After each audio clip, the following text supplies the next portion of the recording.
Agradecemos, parece a Deus grandemente essa oportunidade, mais uma vez está trazendo a palavra dele. Vamos abrir nossa Bíblia lá em 1 Reis, no seu verso, capítulo 18, no verso 30. Aleluia, Jesus. A palavra do Senhor vem nos dizer: Então Elias disse a todo o povo: Chegai-vos a mim. E todo o povo se chegou a ele, e restaurou o altar do Senhor, que estava quebrado. Amém? Podemos assentar. Glória a Deus. Quero trazer aqui uma pregação que traz-nos o título seguinte: O fogo só desce quando o altar está consertado. Amém? Nós vamos ver que muitas pessoas desejam assim um sobrenatural de Deus, querem milagre, avivamento, querem cura, libertação, fogo do Espírito Santo. Porém, muitos querem o fogo sem primeiro consertar o altar.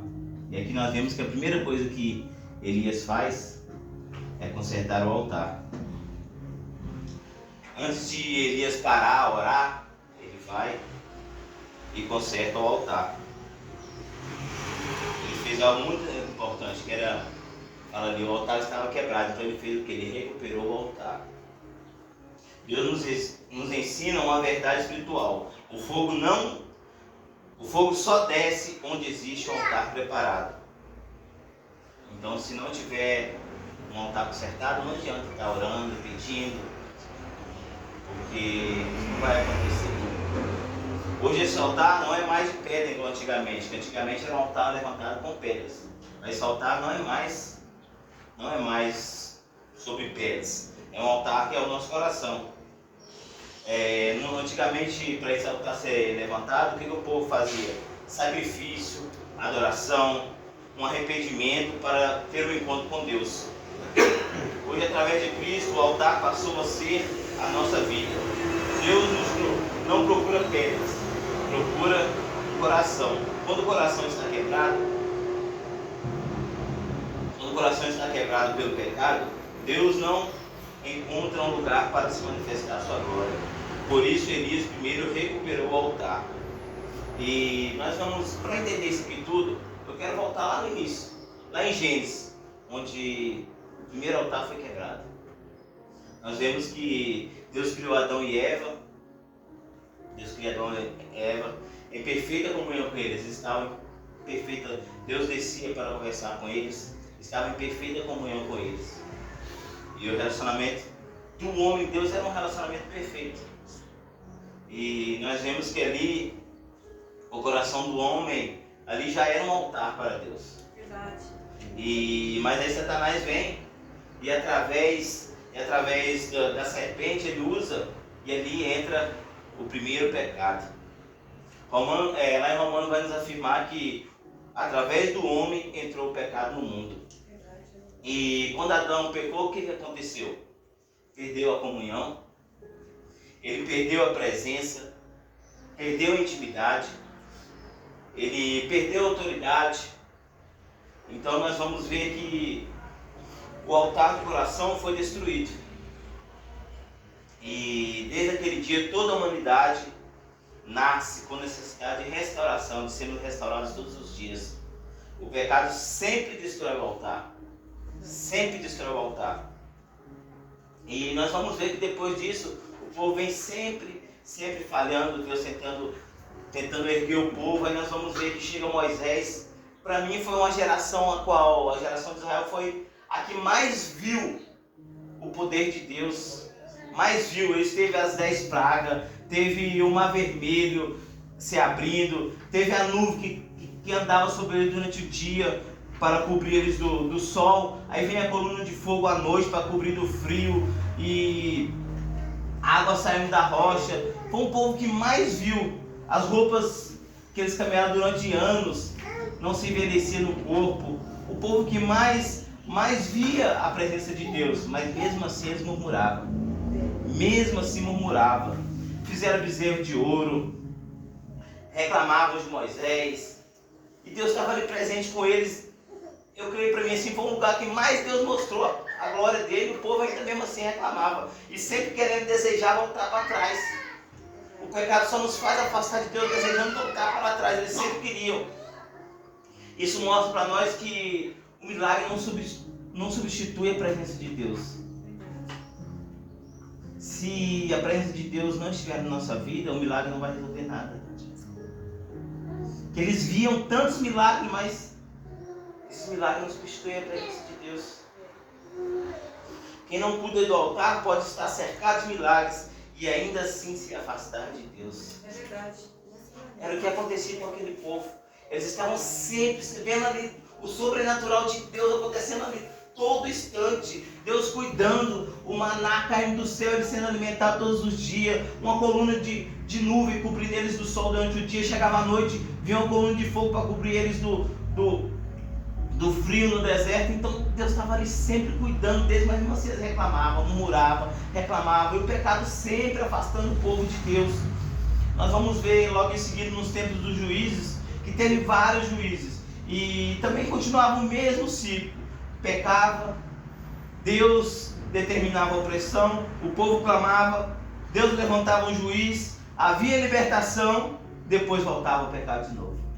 E sempre no mesmo ciclo, peca, Deus permite a opressão, o povo clama, aí levanta o juiz novo, e assim vai seguindo, vem vários juízes, vem Débora, vem Gideão, vem Jefté, Sansão. Deus levanta homens e mulheres, mas o povo sempre volta aos ídolos. O problema nunca foi a falta de poder, porque o poder de Deus ali era sobrenatural. Deus usava as pessoas sobrenaturalmente, mas o problema nunca foi a falta de poder, o problema era o altar que estava consertasse sobre as vidas. Todos estavam com altares consertados. Então nós vamos ver o último juiz, que foi Samuel, que foi o primeiro grande profeta. Ele foi sacerdote, juiz e profeta. Então ele lidera Israel e houve um grande avivamento. Ali houve um grande avivamento. Mas o povo não era satisfeito com o poder de Deus. O que eles pediram? Não, nós queremos o rei. Viu o povo ao redor, todo mundo tem um rei. Não, nós queremos um rei. Nós queremos um rei. E aí o povo rejeita o governo de Deus. Rejeita o governo de Deus e começa a pedir os reis. Aí vem primeiro Saul. Saul reinou aproximadamente uns 40 anos. E aí nós vemos que ele começa humilde, e aí vai e termina desobedecendo. Oferece um sacrifício sem autoridade, ele poupa aquele rei, o rei Agag, que Deus manda matar, ele poupa ali o povo, aí prefere agradar as pessoas e perde a unção. Aí nós vamos ver que logo depois dele vem Davi.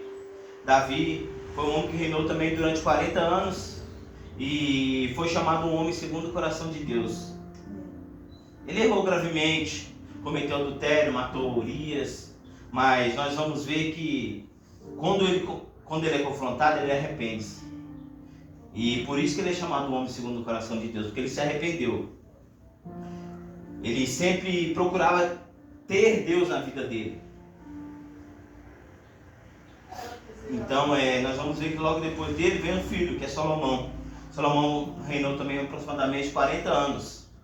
Construiu o templo, recebeu uma sabedoria incomum, que nenhum ser humano tinha. E mesmo assim, ele permitiu que as mulheres estrangeiras inclinassem ele para os deuses dela. E novamente se afastou de Deus, seu coração foi dividido e o altar começou a ser contaminado novamente.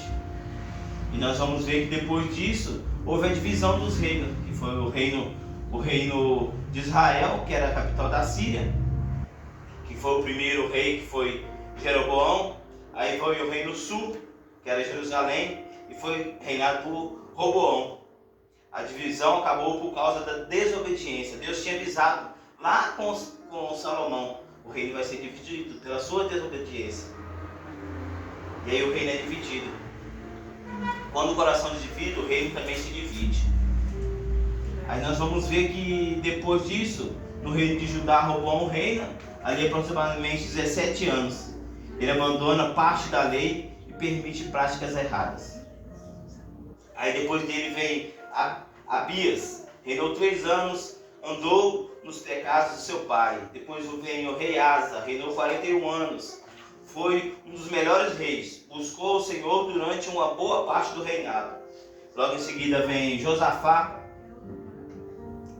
Este reinava em Judá quando Elias exerceu seu ministério. Buscava o Senhor, embora tenha cometido erros ao fazer aliança com os reis ímpios. Depois no reino norte, nós vamos dizer que reinou Jeroboão, 22 anos, criou 2 bezerros de ouro, fez o povo pecar, mudou o lugar de adoração, destruiu o altar. Aí vem Nadab, reinou 2 anos, continuou nos pecados de seu pai. Vem Baza, reinou 24 anos, fez com que fez mal diante de Deus. Aí vem Ela, reina 2 anos, também fez o que era mal. Vem Zir, reina mais 7 dias. Ele tomou o reino em conspiração e morreu rapidamente. Aí nós vamos ver que vem On, reina 12 anos. Foi pior do que todos os anteriores. E nós vemos que todos os reis vão entrando. E a palavra do Senhor vai dizendo: e foi pior do que o anterior, e foi pior do que o anterior. E a presença de Deus só vai desvairando do povo, só vai desvairando por causa do pecado. Aí nós chegamos em Acabe, que é a qual estava ali Elias. Aí Acabe reina 22 anos, casa-se com Jezabel e introduziu ali um culto ao deus Baal. E os reis só vêm destruindo a vontade de Deus. Ele começa a perseguir os profetas de Deus, manda matar. E aí nós vemos que aí no capítulo 17, que é um pouquinho antes do que eu li, né? Nós vamos ver que aparece Elias, né? Aparece Elias. Aparece um capítulo 17 dizendo: então Elias, o desbita dos moradores de Gileade, disse a Acabe: viu o Senhor meu Deus, perante cuja face estou, que nestes anos nem orvalho nem chuva haverá, senão segundo a minha palavra. Aqui já aparece o profeta Elias, ele aparece no anonimato, no meio do reinado ali de Acabe, aparece Elias. O povo já estava totalmente corrompido, o pecado só afastando de Deus, o altar quebrado.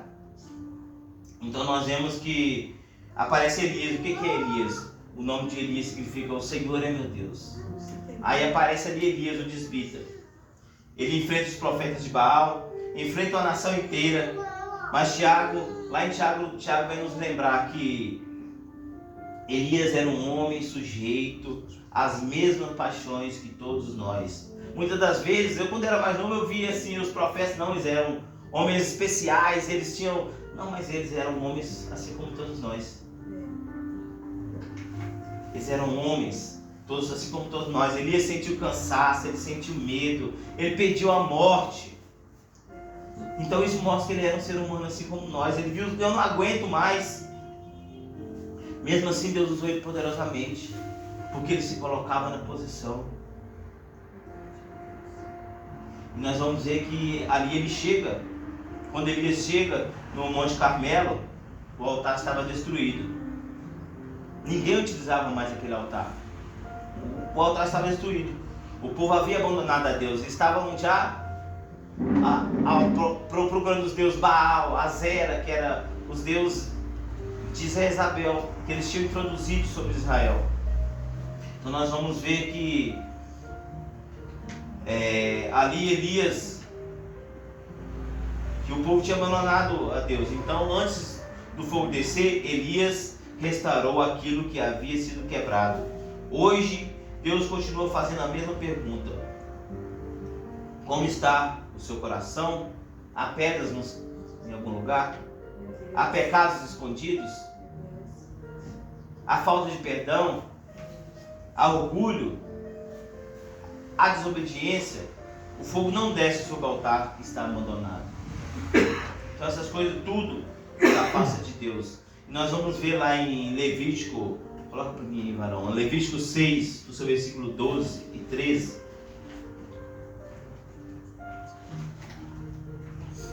O fogo que está sobre o altar arderá nele e não se apagará, mas o sacerdote acenderá a lenha nele cada manhã, e sobre ele porá em ordem o holocausto, e sobre ele queimará a gordura das ofertas pacíficas. Então nós vamos ver que aqui o sacerdote tinha que colocar a lenha no altar toda manhã. Ele removia ali as cinzas, colocava a lenha para o altar continuar sempre pegando, o fogo continuar sempre ali. Então o altar tinha que estar consertado. E o que é esse altar? É o nosso coração. Temos que estar sempre buscando a Ele. Espiritualmente, essa lenha representa a nossa comunhão com Deus. Temos que estar toda manhã buscando. Hoje não oferecemos mais animais como ali eles ofereciam. Cristo foi o nosso sacrifício. Então não oferecemos mais animais. Mas continuamos a alimentar o altar por meio da oração, da palavra, da santidade, da comunhão com Deus. Tudo temos que estar fazendo. Jesus promete para nós que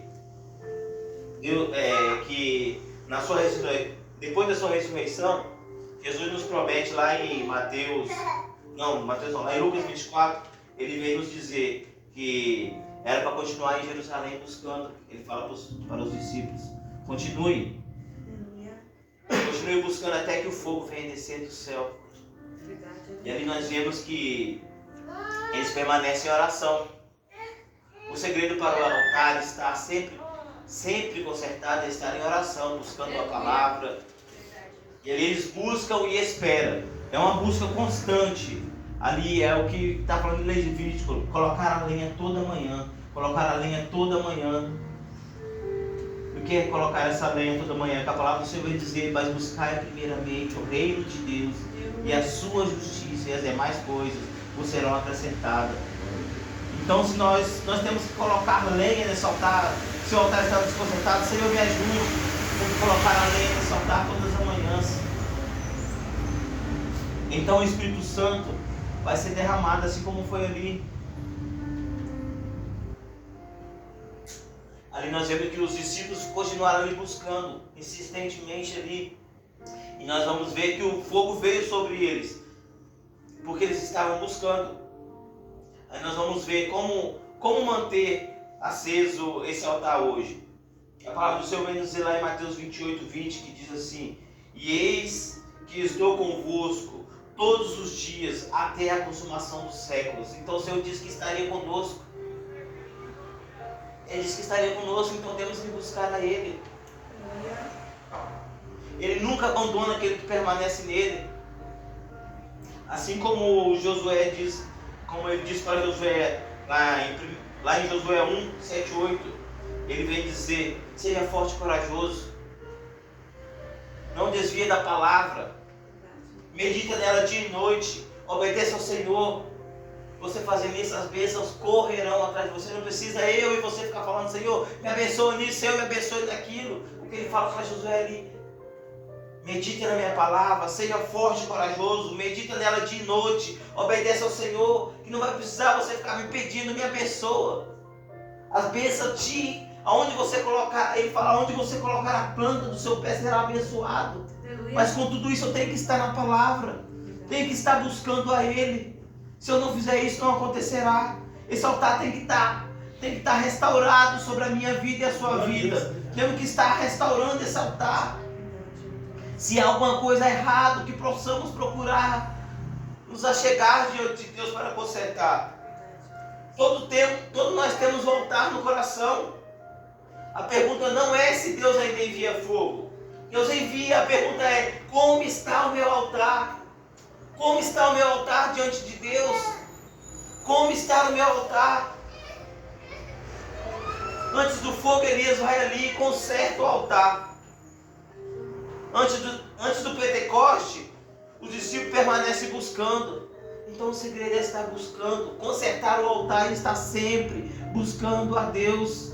O que a palavra do Senhor também vem dizer: buscar-me-eis e me acharei quando buscar de todo o vosso coração. Então, buscar de todo o vosso coração é estar sempre em constância com Deus, é estar sempre buscando a Ele. Antes da vitória existe um arrependimento. Antes da glória existe uma santificação. Antes do sobrenatural existe uma preparação. Temos que estar nos preparando diante de Deus. Hoje Deus procura homens e mulheres que permitam que Ele resgate o altar. E o altar é o nosso coração. Temos que estar a todo tempo pedindo: Senhor, restaura-nos a cada dia mais. Senhor, restaura o meu viver. Senhor, igual eu cantei aqui ontem, renova-me, Senhor, a cada dia mais. Renova-me. Renova-me, Senhor, renova-me. Não deixe a Tua presença se afastar de minha vida, assim como o rei Davi disse: não deixe a Tua presença se afastar da minha vida, que eu perca tudo. É o que Mateus fala: buscar primeiramente o reino. Se eu tiver o reino, o resto é só resto. Se eu tiver o reino de Deus, o resto é o resto. Que possamos cada dia mais estar buscando a Deus. Quando nós vemos que o altar é restaurado ali, Elias restaura o altar e ali ele ora a Deus. Mas depois do altar restaurado, se eu estiver com o meu coração rancoroso, se eu estiver com mágoa, se eu estiver triste, se eu estiver com mágoa no meu coração, com raiva de alguém, esse altar não pode ser restaurado. Se eu estiver rancoroso com meu irmão, esse altar não pode ser restaurado. Jesus disse: antes de você levar uma oferta ao altar, se você, nem é você, se você sabe que o seu irmão tem alguma coisa contra você, vai pedir desculpa. Então nós temos que pedir no coração igual ao de Jesus, o amor acima de todas as coisas. Que possamos estar buscando a base de tudo, que é o amor. Paulo vem dizer que sem amor nada seria. Eu posso falar em línguas, eu posso fazer tudo, mas se eu não tiver amor, nada seria. Nada sou sem o amor. Então que esse altar venha ser restaurado e buscamos o amor de Deus em nossas vidas. Quando o altar é restaurado, a comunhão de Deus está presente. Se o altar é restaurado, a comunhão está presente. Quando a presença volta, o fogo de Deus desce novamente sobre a vida daquele que entrega completamente ao Senhor. Então, quando a presença de Deus, quando restauramos o altar, a presença de Deus volta sobre as nossas vidas. Eu digo isso por experiência própria. Eu cometi vários erros, fiquei vários dias afastado, me afastei de todo mundo. Eu estava numa rotina que eu saía de casa, levantava, saía, ia para o trabalho, voltava, deitava, dormia, eu não orava mais. Mas a partir do momento que eu procurei colocar o meu altar diante de Deus, restaurar o meu altar, eu falei: aonde eu estou errando? Eu restaurei o meu altar diante de Deus, então assim a presença de Deus volta. A presença de Deus volta para nossas vidas. Restaurar o altar, e nós vemos que Elias faz algo sobrenatural. Que ele restaura o altar e ainda joga ali os baldes d'água por cima. Mas como o fogo vai pegar sobre a água? Nós vemos o poder sobrenatural de Deus. Se o altar está consertado, não tem nada que vai impedir. Não tem nada que vai impedir o agir de Deus. Se o altar está consertado, Deus vai mandar o fogo. Então não temos que estar procurando pelo fogo, temos que estar procurando em consertar o nosso altar todos os dias, buscando Ele todas as manhãs, lendo a palavra, buscando a Ele. Assim como Elias fez ali em chamar o povo para perto, Cristo hoje nos chama para estar perto da cruz, porque o amor dele por nós, Ele morreu ali por todos nós, se nós viemos reconhecer o amor dele. Jesus está batendo a porta. O mundo está perto do fim. Às vezes muita pessoa fala: não, mas eu escuto isso desde que eu era novo. Mas cada dia mais nós vemos que os sinais de Jesus estão mais próximos. O amor de muitos se esfriaria, a palavra diz, e já está assim, pessoas ensinando falsos evangelhos. Quem não tem a palavra, hoje, quem não tem essa palavra, é enganado por qualquer falso ensinamento. A pessoa pega um versículo e distorce toda a palavra. Então temos que estar em comunhão com Ele para sabermos o que é certo e o que não é certo. Para estarmos ligados a Ele. Que possamos estar restaurando nosso altar toda manhã, para que o fogo do Senhor venha descer. Porque somente com o coração restaurado pode experimentar continuamente o fogo, a presença de Deus e a glória. Ele fala em Levítico que o fogo não se apagará. Mas para o fogo não se apagar, o sacerdote vinha toda manhã e colocava lenha. E colocava lenha, ele tirava ali o resto da cinza. Não é jogar em cima a lenha em cima das coisas velhas, não. É arrancar ali a cinza. Arrancar a cinza, as coisas velhas, e colocar a lenha toda manhã no altar. Buscar a Deus toda manhã. Chegar a Ele, chegar na palavra, conhecer a Ele verdadeiramente. Que possamos estar buscando a Ele cada dia mais. Buscando o amor dEle, estar presente com Ele. Para que esse altar venha ser restaurado na nossa vida e o fogo venha descer. E esse fogo venha descer sobre as nossas vidas. Para que possamos estar junto a Ele todos os dias. É como eu já disse, buscar-me-eis, me achareis, quando buscar de todo o vosso coração. Então temos que buscar a Deus a todo instante. A todo instante. E até aqui a palavra que o Senhor me deu. Eu quero louvar o Senhor com ele. Deixa eu ver aqui teu nome. Você não é o nome de agora. Peraí, deixa eu ver.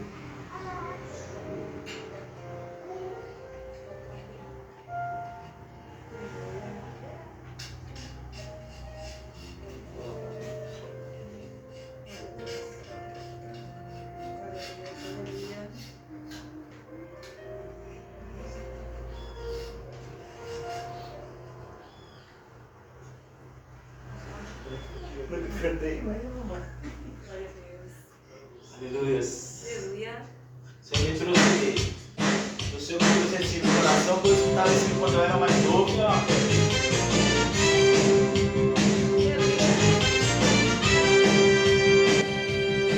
Um dia no Monte Carmelo, um fato sem igual se deu entre o profeta Elias e os profetas de Baal.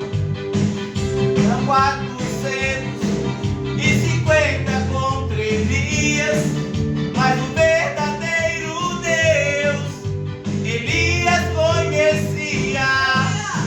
Fogo no altar, tem que ter fogo no altar para queimar o holocausto. Em nome de Jeová, tem que ter fogo no altar. Tem que ter fogo no altar para queimar o holocausto. Em nome de Jeová. O holocausto ele fez com a lenha para queimar, pois era necessário ao verdadeiro Deus clamar. Deus que respondesse com fogo aos rogos seus. Esse Deus seria o verdadeiro Deus. Fogo no altar, tem que ter fogo no altar para queimar o holocausto. Em nome de Jeová, tem que ter fogo no altar. Tem que ter fogo no altar para queimar o holocausto. Em nome de Jeová. Os profetas de Baal então gritaram em agonia, clamavam o dia inteiro, mas Baal não respondia. Elias então lhes disse: quem sabe ele não foi dormir, talvez esteja viajando, por isso ele não pôde ouvir. Fogo no altar, tem que ter fogo no altar para queimar o holocausto. Em nome de Jeová, tem que ter fogo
Tem que ter fogo no altar pra queimar o holocausto.